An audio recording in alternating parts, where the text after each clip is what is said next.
So, welcome to another episode of Men Able Matters with me, Steve Whitton. Now, I've got a fabulous guest today.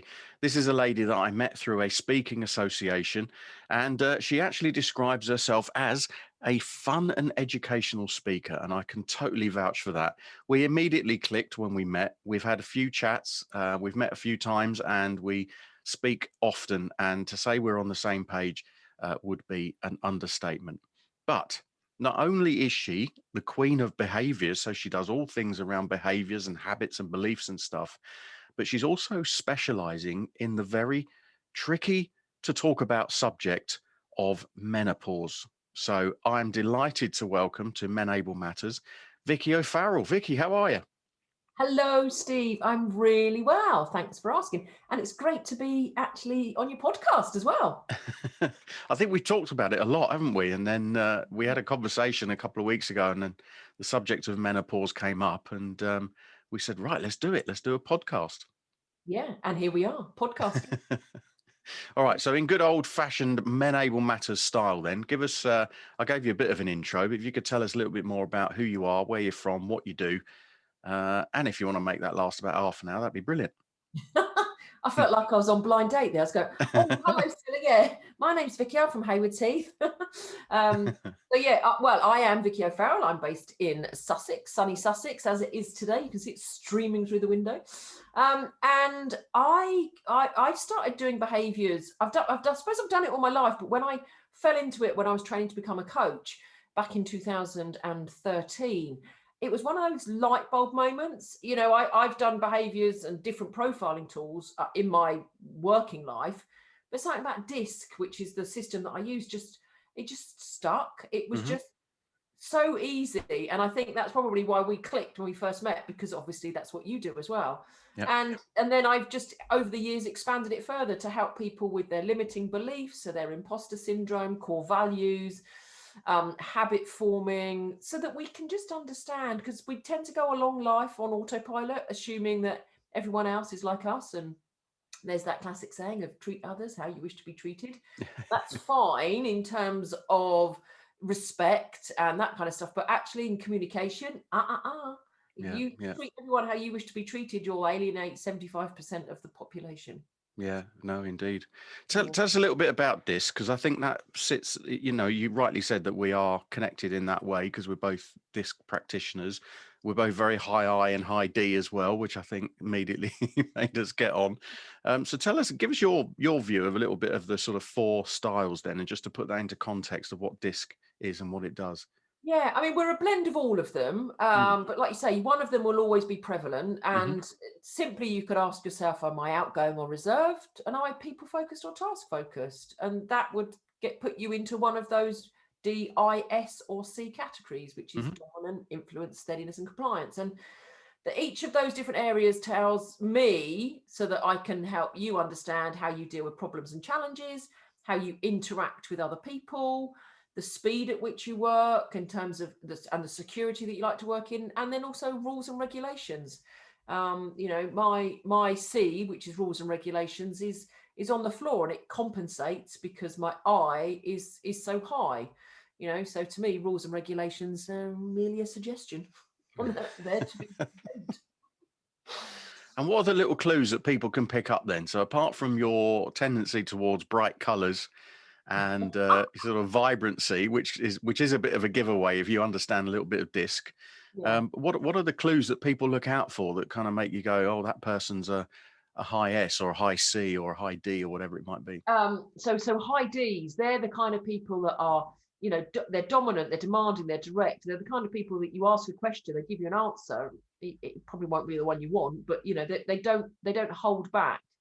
Eyes are the ones that are always interactive and into people and connecting people, and chatterboxes, telling storytelling.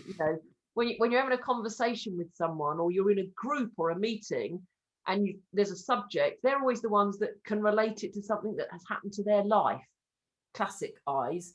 S's, so they're more on the reserved side of things. So they're more interested in how things are affecting teams, other people. They put other people first all the time. They make great diplomats because they will see things from other people's point of views.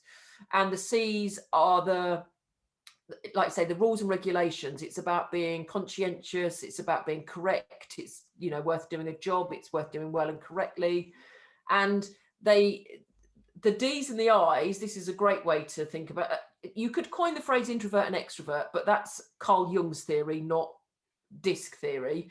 If you think about when you ask someone a question, if they just externally give you thought process, so extroverts will just verbalize their thought process, whereas the reserved or the introverts will actually think about it internally before they answer it. And that's a great way to always think, if I've asked you a question, why haven't you answered it? Thinking about the answer. Yeah. Well, do you know what? When I was doing some work around DISC, and whenever you do this in groups and in workshops, it's absolutely enlightening for people, isn't it? And it's liberating as well when they almost want to go into a bit of a type, but we tell them that no, you're a bit of a blend, and everyone's got a bit of everything. But the one area that dawned on me a couple of years ago that I thought this behavior really, really winds me up is people who are passive aggressive. Mm-hmm. Now, I can't put my finger on what passive aggressive behavior is, but when I see it or feel it, it winds me off the clock. So what is going on there then, Vicky? And I think that leads us nicely into the tricky subject that we're going to talk about. Yeah. Well, do you know what? We can all be a little bit passive aggressive. I'd say it's probably more S style under pressure. Mm-hmm. Yeah, because when you back an S style into the corner, they'll be the types of people that go, yeah, and in their heads they're thinking, I'm not doing that, but we can all do it. But that's what I love about DISC. Like you say, it's not about labeling people or putting people in boxes. It's not an excuse for bad behavior. It's about how we can recognize, understand, and respect our differences, because we are all different. But going under pressure is where I really like to get teams to investigate, because pressure might not be the pressure in the workplace. We might have pressure from external sources, and we might have pressure from, dare I say, females and our hormones, because we can go under pressure quite quickly. And like you say, the subject we're about to talk about, I realized when I was in it that I was permanently in pressure mode. So I'm, as we would call in DISC terms, ID. So I'm the outgoing, I'm into people, and yes, I make decisions and I can be quite direct when I'm under pressure. But actually what I found I was like that all the time. And that's really not good for me or for people around me, because they don't expect me to be that behavior, because I'm not naturally that behavior. Now, well, you mentioned there about natural behaviors, and obviously I know about adaptive behaviors as well. Do you think these behaviors sort of adapt and evolve over time? Are we, am I the same person that I was when I was 16, for example? I hope not, Steve. I didn't know you then, but well, I had hair then for a start. That was about 3 stone ago as well. Sorry. Well, okay. So when I first did my profiling, when I set the business up, I was very I, but my second profile was more S. D was on the line. But now, having been running a business for the last 8 years, I am now very ID. So my S has gone down and my D has come up.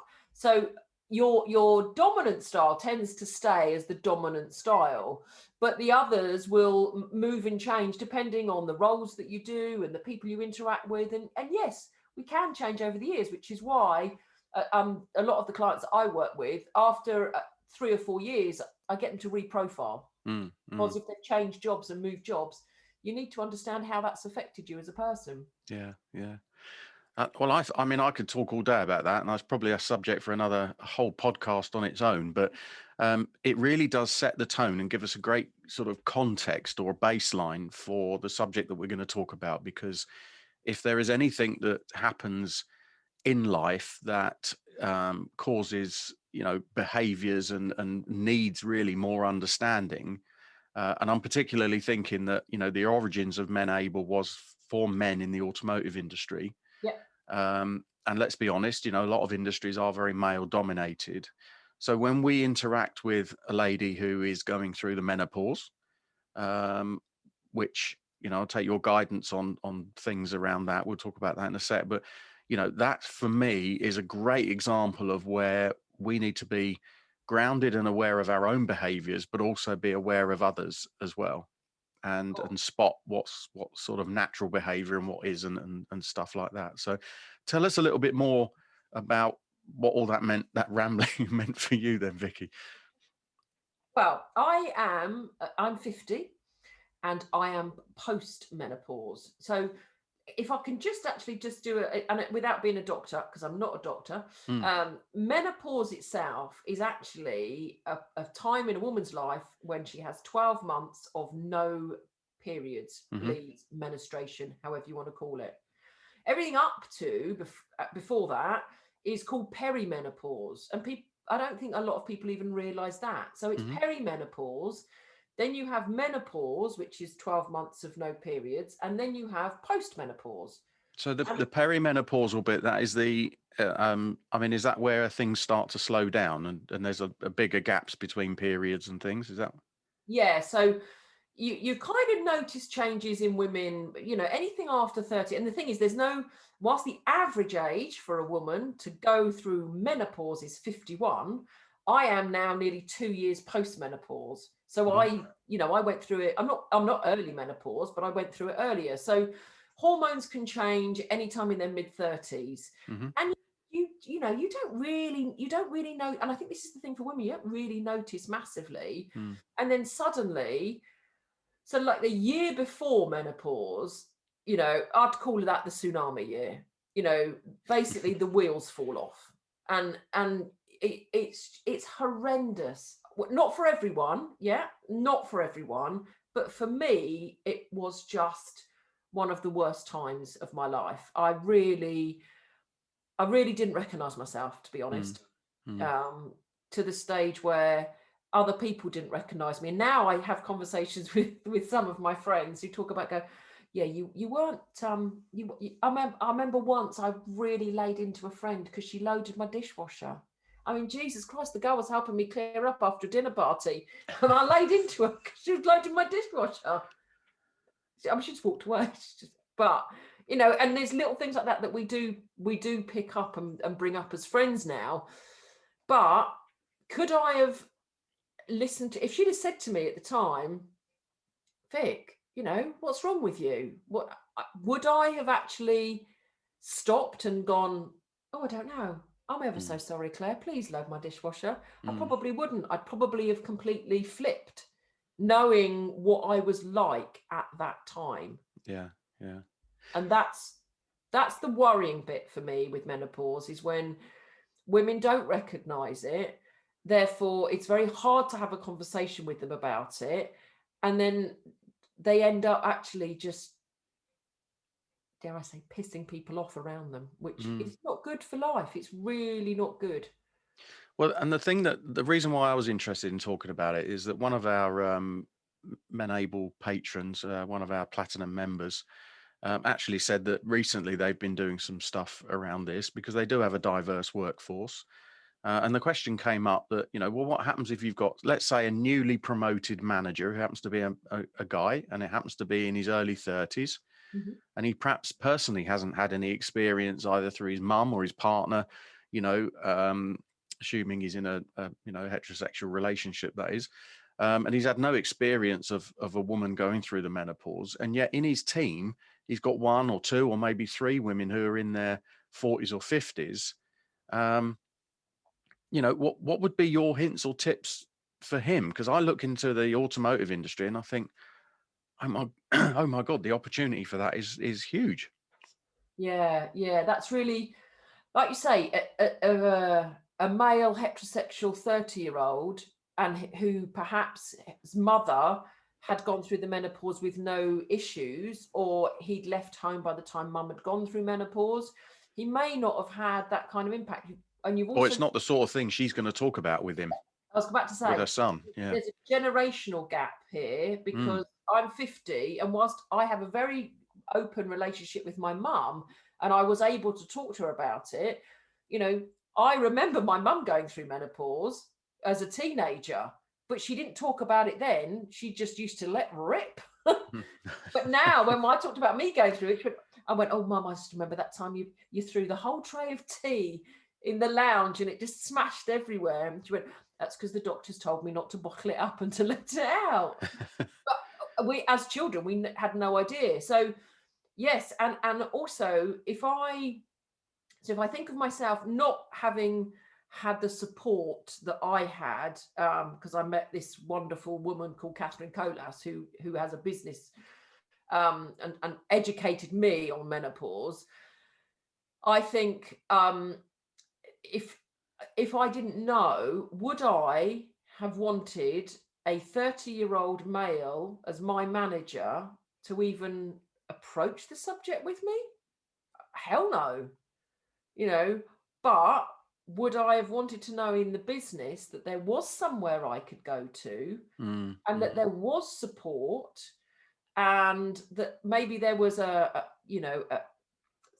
whether it was HR or just somebody that actually knew what they were talking about. I wouldn't want to talk as a menopausal woman to a 30-year-old newly appointed manager, because I'd be like, "You've absolutely no idea." And that's the problem. Yeah. That's the problem. But if the 30-year-old manager can recognize the symptoms and understand this could be menopause, to be able to have a way to signpost the team, we need to be able to discuss the conversation without someone mentioning the word menopause and everyone go, "Oh my God, menopause." Someone's dropped a bomb. It's Change the subject quick. Yes, exactly. It needs to. We talk about mental health, don't we? Look at the business that you've now set up. You can talk about mental health. It's not a taboo subject. Menopause is still a taboo subject, and we need to change. We need to mention the subject without people running a mile. And that's exactly the point. I mean, the reason that we've set up Menable and exactly the principle of it is about opening up conversations, talking about things that were uncomfortable to talk about before. And, to me, if we're now getting more comfortable, or we're raising awareness to talk about suicide, sexuality, debt, relationship problems, compulsive behaviors, then, having experienced menopause, as a man who's witnessed it in his mother-in-law and then most recently in his wife, I'm not afraid to talk about it. But I can just totally empathize with the industry. Does have a large percentage of newly promoted managers, of mixed ages, but male dominant. And I can just imagine that there will be teams in dealerships around the country where, people will just be, I know you won't take this the wrong way, but they'll be just saying, oh, that's just Vicky. That's just the way she is. Yeah. Well, actually someone just needs to go, "Oh, no, hang on a minute, because she wasn't like that yesterday." Yeah. And it's recognize. So when we go under like pressure, I always say, some people don't change. Some people just deal with pressure all the way. But if you were like, say, out of flow one day and under pressure just because, oh, there was no milk, or God, you got one of the kids is now off, and you've got to find, you've got aged parents, or the traffic lights were red, or there was temporary traffic lights and you were late, and you had a bit of road rage on the way. Yes, you go on, you might come into the dealership a bit arched, but actually that's, suddenly you can get people out, can't you? You can get, well, what's wrong with you? What happened to you, Steve? You're not your usual self. Yeah. Talk about it, problem shared, problem halved, and it's fine. Whereas actually, if it's a menopausal issue, then problem shared is problem doubled, because you've got to also know how to approach people and have the conversations. Because as I said to you before we actually started recording, even as men, everyone is going to go through menopause. Yeah, at some point in their life, we are all going to experience menopause. If it's not physically, like you've said, it will be emotionally, and it is horrendous. It honestly, the stories I could tell you of how my husband is still married to me, I really don't know. But I think because I had become a menopause ambassador at the time, that I helped educate him so that we could have a conversation around it, so that he didn't do the whole, I mean, what he used to do, which really used to wind me up, he used to put his hand up and go, all right, Vic, it's not you, it's your hormones, which is the worst thing you can do to a woman who's menopausal. Because trust me, if I was chopping dinner at the time and had a knife in my hand, probably have sliced my hand off, but to actually, I had a massive rant one day because he didn't change the toilet roll. He hadn't changed the toilet roll in the 26 years I've known him. In fact, men don't change toilet rolls, do you? Because it's just what you just don't do it. And the toilet rolls need changing. What are you saying here? I did actually see a video that you did on, I think you put it on social media about that. It was quite comical, but I get the point. Yeah. Yeah. And it's never bothered me. Yeah. But one morning I came out and I ranted so badly at him. And once I'd finished, he just looked at me and he went, do you feel better for that now?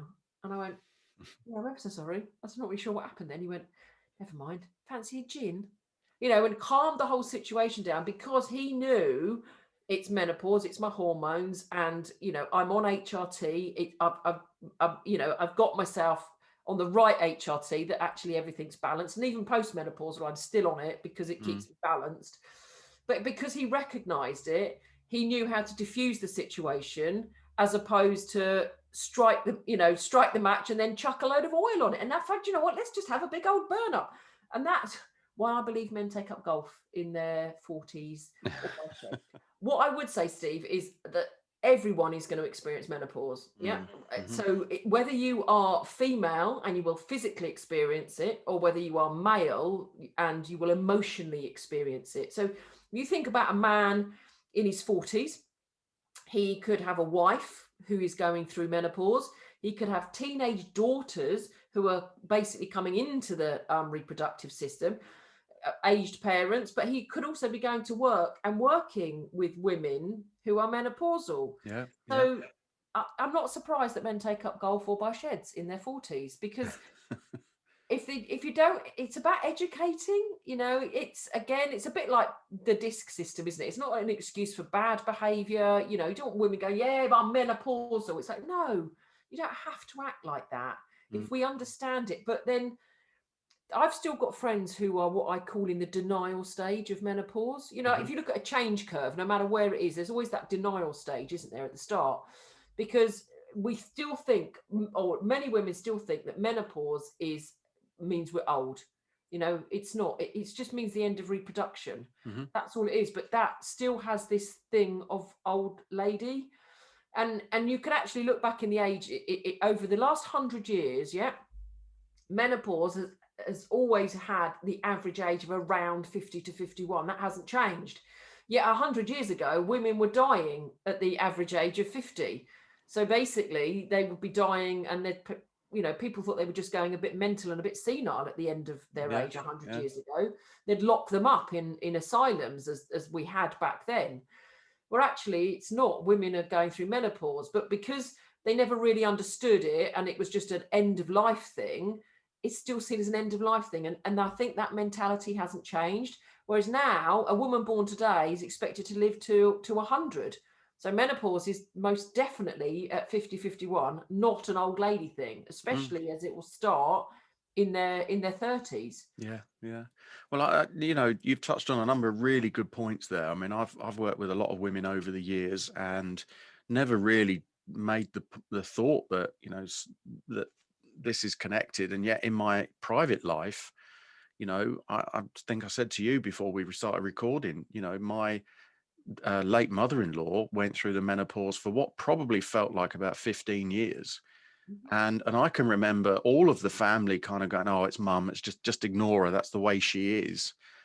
For what, I have to be honest and say, were some actually quite unpleasant behaviors, to be on the receiving end of. And she was so sort of vehement in her attitude. She wasn't the one who was wrong or was going to change. And then I've gone through it again for another 10 years with my wife, and some of those behaviors have been the same. So I totally get that. But what can men do so that they don't have to do that thing of going, oh, well, it's just it's just her, or it's just the way she is, or just kind of brush it under the carpet, because that's a key bit of what we're trying to achieve, is to Yeah. not do that. Having conversations is the Right. key to doing it, and having open and honest, and it's the whole stigma attached to menopause that a lot of women just will still deny it. But menopause, the actual process from when your hormones start changing to actually getting to the other side, can last up to 15 years. And do you know what, you can even take some symptoms to the grave. So sorry ladies, if you're listening to this, things like hot flushes. Some women never get over hot flushes, but there is so much out there to help us now, and a lot of people also then have this thing of like, oh, I do want HRT, it's going to give me breast cancer. It's like, no, HRT will not give you breast cancer. It may increase your risk, and if there is in the family line a history of breast cancer, yes, you want to make sure that you are checked regularly. There's this, it's not what it was 20 years ago, 50, there's so much more out there that we should be able to have discussions around it, that people know where they can get help from. Because if I didn't have help, honestly, I think I would have lost the plot. There were times I'd burst into tears for no reason, just for no reason. And I'd just be like, this is not me. I am not a tearful person. I can't do and carry on my business if I'm going to cry over spilt milk. And it literally would be that. And so, but it's how to have those conversations. The first part is to educate. To educate teams and people and managers and females on what actually menopause is, the symptoms. I mean, I remember when I was delivering workshops, I'd put symptoms up of, acne, loss of libido, sleepless nights. It's not all about hot sweats and mood swings. There's so much more that go with it. And then they've also got the health risks that are attached to menopause as well. So it's, like I say, it's about educating so that we can understand and do something about it, Yeah. So in a typical workplace then, how would you encourage opening up and having these conversations? I mean, I think it's one thing if it's your wife or your mum, that you're talking to, but if it is a colleague, or you've got a varied team, maybe you see some of it in your customers as well. I mean, how would you suggest that an archetypal car dealership, for example, or an automotive business where it's male dominated, performance driven, it's all a bit fast paced and aggressive sometimes, that how do we go about making it okay to have this conversation?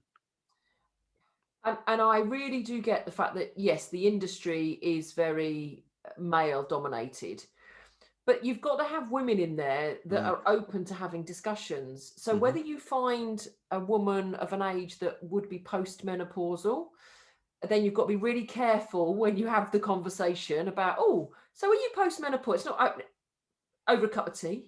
Yeah. So have you It's finished? not exactly an interview question either, is it? Not, is it? Have you finished your periods, love? Yeah. No, it's not what we want to do. We're not in the 80s, are we? Yeah. But it is being able to find women who are open to have the discussions, or even bringing in an organisation that will have the discussions for you. And that often is the best way, is to bring an independent in to say, right, let's have an hour or a 2-hour discussion talking about menopause. We've done mental health. Now let's do menopause, because we want to understand it. It's going to affect us all. And the way I would have sold it in would have been, this will help you not just in your work, but also in your home life, because there will be females in your life that are going to have a horrendous time. And if you can support them, it's got to be a win-win for everyone. Yeah, absolutely. Well, breaking news on that front is that, we would very much like to have you work with us, Vicky, on the panel of Men Able. So if opportunities come up, or if you are an automotive business and you want some help and support, then me and or Vicky can come in and start opening up those conversations. Yeah, but beware, because we're formidable, aren't we? Well, I'm thinking of the conversation we had last week went a lot deeper than that in terms of the effects of menopause. But that's not for a podcast. No. But I'm very open. I remember actually getting on the train once. I'd come off the tube in London, and I was running across Victoria Station to get on my train home, and I just broke into a hot flush, and it was winter. Obviously no seats on the train because I was late. It's literally, and I stood. Everyone always stands not where the seats are, do they? They always like stand in that middle bit, and they always think, "Well, I can't move down there because there's people sitting." I had to stand in that middle bit because there was so many people, and I went from a winter's coat to literally my vest top, and then people were just kind of looking at me, thinking, "Oh, I hope she don't take that off."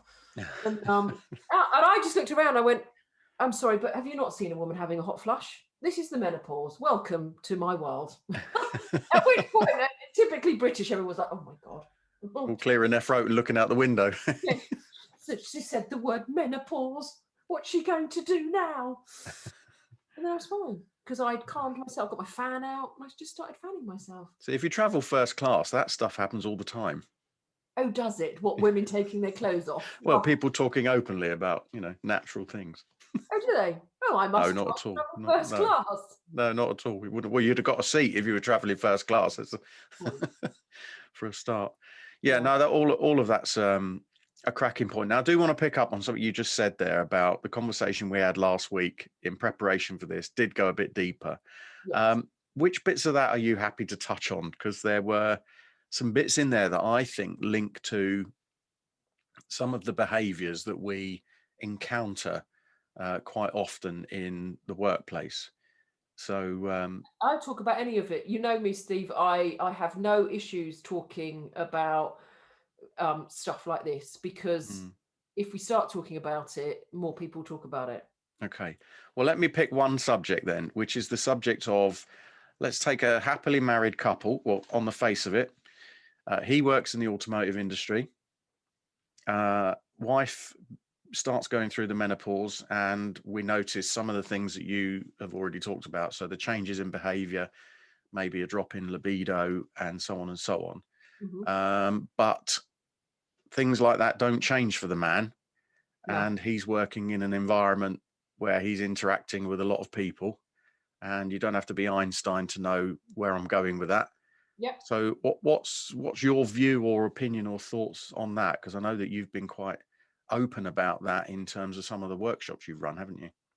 Yeah, I will have a very open, honest conversation. So, I'll always bring up the libido part of it, because basically, when we go through menopause, the point of it is the fact that we have no eggs anymore, and so our body does no longer need to produce estrogen. Yeah, but estrogen is our sex drive. It's our sex hormone. So the amount of times that we get to the end of the day, and it's like, get to the end of the day, I've had a hard day at work, the kids are played up, everything else, and I'm going to cook dinner, and then, oh God, he's going to want sex, isn't he? And he didn't change the bloody loo roll. Oh, he didn't change it. I'm not talking about me so much, but and it's just a bit like, oh, do you know what? I'd rather have a glass of wine or a bar of chocolate. And that's the problem. And then we put the weight on, because the weight gain happens in menopause as well. Again, it's the way our hormones change. And so it becomes the fat store, and the fat store comes around the middle. So then we look at ourselves in the mirror in the morning and go, God, I don't want to have sex with myself. Why does he want to have sex with me? Oh, pass me the bar of chocolate. And it's a vicious circle. Yet a man still has needs. And we need to have the conversation with our men, especially menopause. It's like, it's not that I don't love you. Yeah, I still love you. I just don't have the sex drive anymore, and how can you have those conversations? Because some people won't have those conversations at all. And women tend to talk to their mates. And, oh God, he wanted blood CT scan last night. I mean, I can't think of anything worse. Yeah. Sorry, don't want to We do only that. did it 6 months ago. Oh, no, exactly. And I get that, but we weren't like that when we were first with our partners. And at the end of the day, men still have needs. And if we as wives don't help them or service their needs, I'm trying to say it without sounding like it's a task, because it's not. It should be something that we enjoyed. We enjoyed doing it when we first got together. So we need to talk about how we can make it enjoyable now. I mean, simple things like, because again, it's all hormonal and it's to do with estrogen. We can talk vaginal dryness, and I've stood up in front of a room of men and talked vaginal dryness. It can be painful, but if we haven't explained that, so that my phone keeps falling over, in case you're wondering, there's a bomb going off in the background. If we don't talk about the fact that actually, honey, it doesn't matter the amount of foreplay that you do, she ain't getting the message because there's a chemical imbalance. Yeah, the message hasn't got down there, therefore it's painful. Therefore, let's talk about lubrication. There's so much more we can do about it, and I, I will talk openly about it, because we need to talk to our husbands, our men, the people that we are in a sexual relationship with, about sex, and not everyone else, because if it doesn't, then that's when men of a certain age end up having relationships with other people. Yeah. And can I be very open and blunt and honest and say that? Absolutely, you can, and that's where I was going with that, Vicky, if I'm honest, because that's the thing that I get an awful lot of people reaching out to me in the automotive industry. Men in particular at all levels and of all ages, who say, the relationship has changed. And, I went into work one day and there she was, the 22-year-old receptionist, and we got chatting, and 3 months later, the rest has become history. And now one of us has to leave the business and so on. And it is a brutally honest conversation that we need to have, because on the other hand, we're talking about inclusion and diversity and getting more women in the business, and yet we're dealing with what has become a toxic masculinity, because men can't control themselves in that way necessarily. Big generalization, I know. And a key bit of it is, well, how much of it is because of things that we're like this that we're talking about. And I think it does need to be talked about. Absolutely. So I think it's probably the subject of another podcast. Well, actually, yes, I think that might be a good idea. We could have another podcast talking about, and I say I will talk honestly and openly. I always have done, because I just believe it's the best way to get through life. Yeah.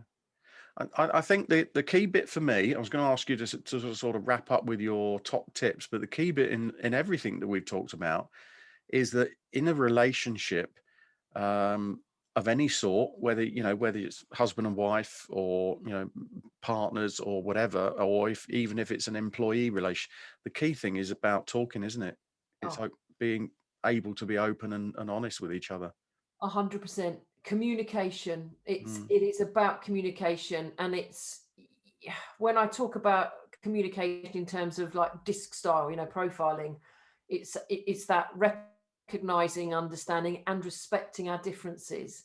And it's about being able to have an opinion also without fear of judgment. There's I mean, it worries me in the world today that there's so much of the cancel culture, and it's like, I'm not trying to tell you that 2 + 2 = 5. Yeah. But what I am saying is that 2 + 2 = 4.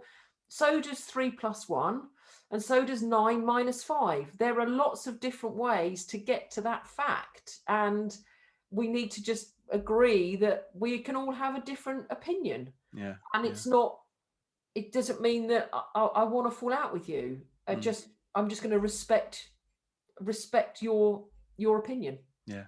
Yeah, 100%. Yeah, which is why it links back to disc and all the rest of it. So, Vicky, that's been absolutely brilliant. I'm so glad that we talked about doing a podcast. And I know that for some people who may have been listening, that we've probably edged into some tricky subjects, but that was the point, And if you're working in the automotive industry and we're not used to opening up about stuff, then here's the place that we can do that. So thank you so much. Really, really grateful.